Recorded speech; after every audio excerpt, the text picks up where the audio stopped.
напред. Се додека се гласа за ова зло, се додека се гласа за овие градоначалници кои што се на власт или ќе ги кандидира за да бидат на локалните избори, нивните советнички листи таму нема да најдат честни и квалитетни луѓе, таму ќе најдат луѓе кои што ќе работат во интерес на нивните партии и за своје лично добро. Демократи ќе работат пред се за народот, сме формирани од народот и секогаш се бориме за доброто на народот и на Македонија. Да формираме и да креираме, како што реков, правна и функционална држава за доброто на сите граѓани. После овој ваш одговор, граѓаните, народот би требало да се размислат и да се запрашаат на кого ќе го дадат својот глас во иднина. Ви сакам да ве запрашам вака сега, едно прашање да ви прочитам од нашите гледачи, дали тоа што знаете дека секој наш подкаст има по некој прашање од нашите гледачи, а тоа е следно. Зошто вака сега?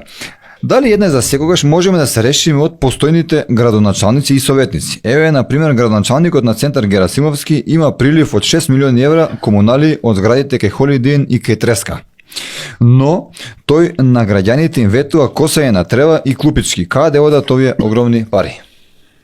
Во џеповите нивни, во џеповите на градоначалниците, на советниците, во џеповите на нивните партии